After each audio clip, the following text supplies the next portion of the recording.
Very good evening deer job aspirant, কেমন আছেন সবাই? আশা করি সবাই ভালো আছেন এবং সুস্থ আছেন। আজকের আমি এই ভিডিওটিতে কোনো চাকরি সংক্রান্ত বিষয় নিয়ে কথা বলছি না। আজকে আমি নর্থ ইস্টের মধ্যে একটি ভালো জেনারেল বা ইউআরের জন্য একটি খুবই ভালো স্কলারশিপ নিয়ে কিন্তু কথা বলছি। যে স্কলারশিপটি সম্বন্ধে 90% মানুষ কিন্তু জানে না। যে স্কলারশিপটি নর্থ ইস্টের জন্য ক্যান্ডিডেটদের জন্য বা স্টুডেন্টদের জন্য ইয়ার কিন্তু 80,000 টাকা দেয়। আপনাদের কি করে অ্যাপ্লাই করতে হবে, কে কে এলিজিবল, সব কিছু বিস্তারিত আজকে আলোচনা করব এই ভিডিওটিতে। তো যারা আমার চ্যানেলে নতুন আছেন প্লিজ আমার চ্যানেলটিকে সাবস্ক্রাইব করে এরকম আরও জব আপডেট এবং ইনফরমেশন পাওয়ার জন্য আমার চ্যানেলটিকে সাবস্ক্রাইব করে বেল আইকনটিকে প্রেস করে রাখবেন। তো চলুন প্রথমেই আমি দেখা যাক কি আছে কি আসে। আর প্রথমেই বলে দিচ্ছি, এই স্কলারশিপটি কোনো ফেক স্কলারশিপ না। আমি অলরেডি 4 বছর আমার প্রফেশনাল কোর্সের মধ্যে আমি প্রত্যেক বছর 80,000 টাকা করে আমি 4টা বছর 80,000 টাকা পেয়েছি। আপনার যদি প্রফেশনাল কোর্সটা যদি 4 বছরের জায়গায় যদি 3 বছরে হয় তাহলে আপনি 3 বছরের টাকা পাবেন। আপনার যদি জেনারেল ডিগ্রি কলেজে আপনি যদি 3 বছর হয়ে থাকেন তাহলে আপনি 3 বছরে পাবেন। আপনার যদি 4 বছরের কোর্স হয়ে থাকে জেনারেল ডিগ্রি কলেজে মানে অনার্স হয়ে থাকে তাহলে আপনারা 4 বছর পাবেন। এখানে সম্পূর্ণ কথা বলা হয়েছে যে আপনাদের স্কলারশিপটি ডিপেন্ড করবে আপনাদের কলেজের কতদিন আপনারা কলেজে আছেন, কতদিন স্টাডি করছেন এবং কী কী এলিজিবিলিটি। চলুন সব কিছু বলছি। প্রথমেই স্কলারশিপটির নাম হলো, যেটা ইউজিসির আন্ডারে স্কলারশিপ আসে, সেটা হলো ঈশান উদয়।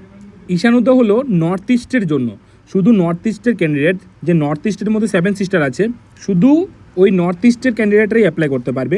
আদার স্টেটের কোনো ক্যান্ডিডেট কিন্তু অ্যাপ্লাই করতে পারবে না। প্রথমে বলে দিচ্ছি, আদার স্টেটের কোনো ক্যান্ডিডেট কিন্তু এখানে এলিজিবল না।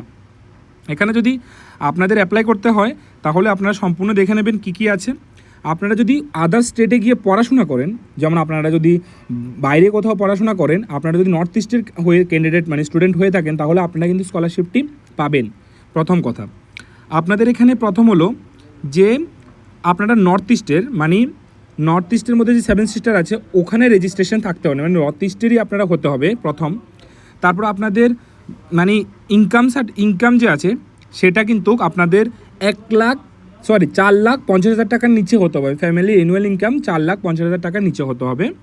এবং আপনাদের এখানে টোটাল 10,000 নর্থ ইস্টের মধ্যে 10,000 ক্যান্ডিডেটকে কিন্তু এই প্রত্যেক বছর 80,000 টাকা করে দেওয়া হবে।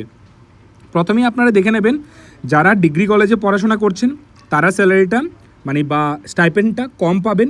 জেনারেল কলেজে যারা পড়াশোনা করছেন তারা পার মান্থ 5,400 টাকা পাবেন। যারা ডিগ্রি কলেজ বা প্রফেশনাল কলেজে পড়ছেন বা আপনারা ভালো কোনো প্যারামেডিক্যাল কোর্স করছেন তাহলে আপনারা পার মান্থ 7,400 টাকা 800 টাকা করে আপনারা পাবেন। এখানে প্রথমেই আপনারা দেখবেন আপনাদের যদি মানে ফ্যামিলি ইনকাম 4.5 লাখের যদি উপরে হয় তাহলে আপনারা কিন্তু এখানে এলিজিবল না, লেস হতে হবে। এবং আপনাদের কিন্তু 12 পাস আউট হতে হবে। 12 পাস আপনারা যদি মানে ফ্রেশার্স 1 বছর ড্রপ দেন নিটের জন্য যেইর জন্য তাহলে আপনারা অ্যাপ্লিকেবল না। আপনারা যদি কোনো কারণে যদি 1 বছর কলেজে যদি অ্যাডমিশন না হন তাহলে আপনারা এলিজিবল না। মানে যারা ফ্রেশ, যারা 12 পাস সবে মাত্র 12 পাস করেছে তাদের জন্য এই স্কলারশিপটি তারাই শুধুমাত্র অ্যাপ্লাই করতে পারবে। এখানে জেনারেল বেসিক্যালি প্রায়োরিটি বেশি, কিছু এমন কোনো কথা নেই। এখানে জেনারেল SC ST সবাই করতে পারবে। তো যেহেতু ST SC OBCর জন্য স্কলারশিপ আছে তো তারা ডিফারেন্ট করে এই স্কলারশিপটি করতে যায় না, কারণ এখানে কম্পিটিশন থাকে একটু। 10,000 ক্যান্ডিডেটকে যে দেওয়া হয় ওটা একটা মেরিট বেস স্কলারশিপ, আপনাকে মেরিট বেসে আসতে হবে। তো কি করে হচ্ছে আমি সব কিছু বলে দিচ্ছি। এই স্কলারশিপটি আপনাদের যে করতে হবে তার যে রুলস রেগুলেশনগুলো আছে আপনাদের তো বলে দিলাম। আপনাদের ফ্যামিলি ইনকাম 4.5 লাখ টাকার নিচে হতে হবে। আপনারা ফ্রেশ 12 পাস করতে হবে এবং আপনারা 10,000 ক্যান্ডিডেটকে এখানে সিলেক্ট করা হবে প্রত্যেক বছর। আপনারা 1 বছর যদি সিলেক্ট হয়ে যান প্রত্যেক বছর আপনারা স্কলারশিপটি রিনিউয়াল করবেন এবং 4 বছর আপনাদের কোর্স যতদিন চলবে ততদিন কিন্তু আপনারা টাকাটা পাবেন। প্রথমেই আপনারা দেখেন এখানে টাকাটা লেখা আছে, অ্যামাউন্ট কত টাকা দেবে, জেনারেল কলেজের কত টাকা, ডিগ্রি কলেজের কত টাকা আমি বলে দিয়েছি অলরেডি। আপনাদের অ্যাপ্লিকেশনটি করার জন্য আপনারা ন্যাশনাল স্কলারশিপ পোর্টাল বা NSPর আন্ডারে গিয়ে আপনারা স্কলারশিপটি ফর্ম ফিল আপ করবেন। আপনাদের এখানে ইউজিসির কোনো ওয়েবসাইটে গিয়ে আপনাদের কোনো ফর্ম ফিল আপ করতে হবে না, ওখানে আপনারা পুরো নোটিফিকেশনটি দেখতে পাবেন। আপনাদের শুধুমাত্র NR মানে নর্থ ইস্টের আপনাদের মানে নর্থ ইস্টের ক্যান্ডিডেট হতে হবে। আপনাদের ডেট অফ জয়নিং কলেজের ফ্রেশ হতে হবে। আপনারা 1-2 বছর ড্রপ দিলে হবে না। আপনাদের ডকুমেন্টসের মধ্যে মাস্ট একটা ডকুমেন্ট লাগবে, সেই ডকুমেন্টটা আপনারা এভিডেভিট করতে হবে যে আপনারা শুধুমাত্র নর্থ ইস্টের এনএসপি স্কলারশিপে নর্থ ইস্টের শুধু ঈশানোদয় স্কলারশিপের জন্যই ফর্ম ফিল আপ করছেন, বাকি কোনো স্কলারশিপ আপনি অ্যাপ্লাই করেননি এমন বলে কোর্ট থেকে একটা এফিডেভিট আপনারা কিন্তু সংগ্রহ করতে হবে। উইদাউট এই এফিডেভিট আপনারা কিন্তু মেরিট সিলেকশন হবে না। মেরিট সিলেকশন শুধুমাত্র আপনাদের 12th মার্কের উপরে মেরিট সিলেকশন হয়। ম্যাক্সিমাম আপনাদের 70 থেকে আপনারা যদি 80% বা 60-64% পেয়ে থাকেন তাহলেও কিন্তু আপনাদের সিলেকশনের চান্সেস অনেক বেশি থাকে।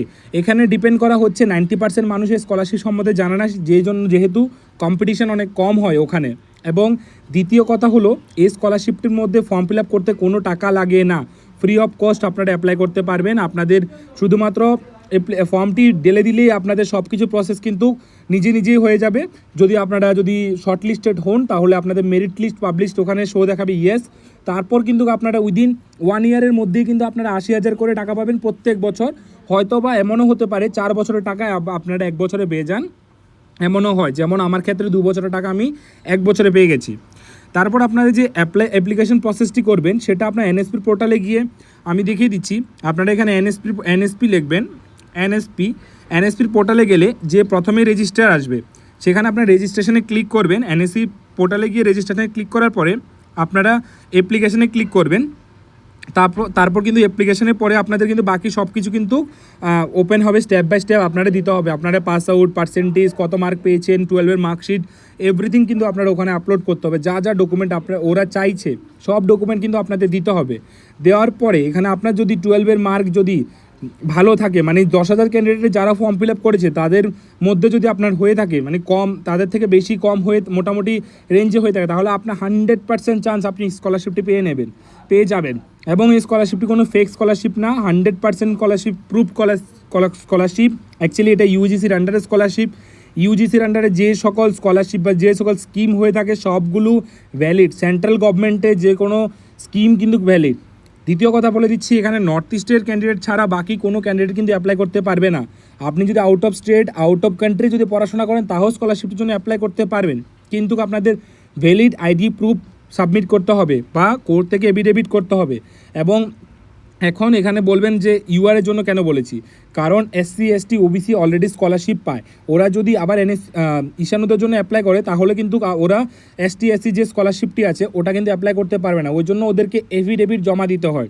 এফিডেভিট জমা দেওয়ার মানেই ওখানে মেনশন থাকবে যে আপনি শুধুমাত্র ঈশানোদয়, নর্থ ইস্টের ঈশানোদয় স্কলারশিপের জন্যই ফর্ম ফিল আপ করছেন, বাকি কোনো স্কলারশিপের জন্য আপনি কিন্তু ফর্ম ফিল আপ করবেন না। এরকম করে আপনাদের একটা এফিডেভিট কোর্ট থেকে বানিয়ে ওটাও কিন্তু আপলোড করতে হয় এখানে। আর বাকি আপনাদের 12-এর মার্ক, আধার কার্ড লিঙ্ক, কেওয়াইসি সব কিছু কিন্তু করতে হবে। এবং আপনাদের যে ডিগ্রি কলেজে পড়াশোনা করছেন ওই ডিগ্রি কলেজ থেকে কিন্তু যে স্কলারশিপ সেকশন থাকে ওখান থেকে কিন্তু আপনারা ভেরিফাই করে নেবেন শুধু বাকিটা। এবং বাকি সব কিছু কিন্তু নোডাল অফিসার আপনাদের প্রসেসগুলো করবে, অতটুকুই আপনাদের। এবং আপনারা আরামসে কিন্তু এই 10,000 প্রত্যেক বছর কিন্তু 80,000 টাকা করে পেয়ে যাবেন। তো আজকের ভিডিওটি এতটুকুই। যদি ভালো লেগে থাকে প্লিজ আমার চ্যানেলটিকে সাবস্ক্রাইব করে দেবেন এবং বেল আইকনটিকে প্রেস করে দেবেন এমন ইনফরমেটিভ ভিডিও পাওয়ার জন্য।